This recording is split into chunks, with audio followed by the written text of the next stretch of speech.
Direk, how did this project land on your lap? Nagulat din po ako, tinawagan po ako ni Boss Vic. Sinabi, Bobby, ikaw magdi-direct ng Head University. Oh, alright. And there are a lot of my projects kasi na gusto ni Boss Vic pagdating po sa treatment. Yes. At nakita niya na bagay na may apply ko po sa project na to. So that's how I got the project. So when did you start film shooting? We started Last year? this January. This January This January lang. Ay, actually, hindi. December pa lang. Around November 20. We had a few days before the Christmas season. And then, nag-break po kami, then nag-resume ng So January. nakailang episodes na kayo, Direk? Sa ngayon, yung malapit ng magsara, mga almost 5 episodes po. So ilang pa to go? Gano'ng katagal pa? We have a total of 18 episodes po. 18 So, pa. we have nasa day 12 po kami, we have around 30 And then, shooting days. So when is this airing? This airs po on, the first episode is gonna be on Viva 1 sa February 6. Alright. Apa. Thank And you, then, Direk. magkakaroon din po kami sometime this January ng primer, parang behind the scenes, the making of Head University. Alright. Thank you. Thank Yung you. writer, Si sorry, Kim po. Kim? Apa, Night in Black. Yeah. Did Viva buy the rights from you for this, for Health University? And how long ago did you write the story? Actually, sunod ko po yung story nito for, I think, 6 months. Last year. No, 2000. Matagal na. 2016. Wow, 10 years ago. Okay. Tapos, paano napunta sa Viva? Actually, kinontak po ako ng Wattpad. Wattpad, alright. Meron pong interested na mag-adapt sa story ko. And Viva po. And natuwa naman po kasi napanood ko na po yung mga film ng Viva. And maganda po yung mga produce nila. How last year yon? Last year. Last year. Thank you. Yung tatlong showbiz royalties. Hello. Hi. Good afternoon. Good evening na pala. Sorry. Yeah. How did you feel now that you're moving into the same landscape or same area, same of your mom and dad? That your mom and dad starred in or became known? Yung tatlo. Basically, my mom is not an actress po. Your dad or Yeah, my dad na po parents, talaga. Based on that naman po, si daddy, really supportive naman po siya sa ginagawa ko ngayon. Pag-lead ko, pag may tinatanong ako sa kanya, tinuturuan niya rin po. Okay, nandiyan din po si Tito Ray PJ Adeliana, para sumuporta po sa akin. Especially si Ate Carla din po, minsan tumatawag sa akin or mag-chat sa akin or kami kinakamusta yung work ko and everything. So yeah, thank you so much po. Alright.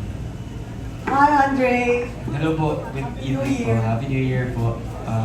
How do I feel po as a royalty po? Is that po the question? Yes, that you're now moving into the same area, realm that your dad became known. Dad and mom. Ako po, I feel very blessed and in a way po, I feel pressured kasi they're from the same industry and I feel like I'm gonna get judged by my actions na hindi, kung hindi dikit sa kanila or whatever na parang hindi man comparable. I feel like it's pressuring na baka mamaya it may come out na hindi ako as good as them or hindi ako parang, ano to? Anak pa talaga to? Ampun ba to? Yung ganun po. So may ganung feeling po. Ampun talaga. Opo. Yes po. Thank you. Yes. I think for me, it's big shoes to fill po. I also feel very pressured, but also very honored and grateful that I have this role already. It's unbelievable because I also didn't expect na papasok ako sa showbiz. You're the third generation na in your family. Third generation Yes. po. Yes po. So it's really big shoes to fill. I feel tremendous amount of pressure, but pressure that I'm challenged and I want to make them proud of me. I really want them to be proud of me in anything that I do, showbiz, school, everything as well. Thank you. All right, good luck. Thank you. Okay, thank you so much. Okay, next up, we just had a little switcheroo. Let's hear first from Al at PSN. Kasali pala ako dito. Anyway, sa lahat muna, congratulations for this new project. Doon muna sa dalawang leads natin, kay Hart at saka kay Zeki. Kanina natatakal yung pressure. Kasi kayo ang pinaka-center center characters of this series. So how does it feel now? At saka may pressure ba sa inyong dalawa? Until now po, there's still a lot of pressure, but I'm thankful for the pressure because it's what pushes us po. Yeah, there's still pressure, definitely, but I'm thankful for it. Same po. Thank you. Si Hart. Of course, I still feel pressure until today. I feel pressure now even. Just like what Zeke said po, we're thankful for the pressure because it pushes us to do well. Follow up lang sa inyong dalawa. Kasi kung pagbabasehan yung mga previous Vivo One series, yung mga ginagawang love teams, nagiging sila. Or nagkakaroon ng special, what you might call that, friendship sa kanilang pagitan. In your case, sa inyong dalawa, ano ang nakikita niyo sa isa't isa? Definitely not po. Hart here has a boyfriend. Oh, binuking naman. His name is Renny J. She has a partner, and I 100% respect that po.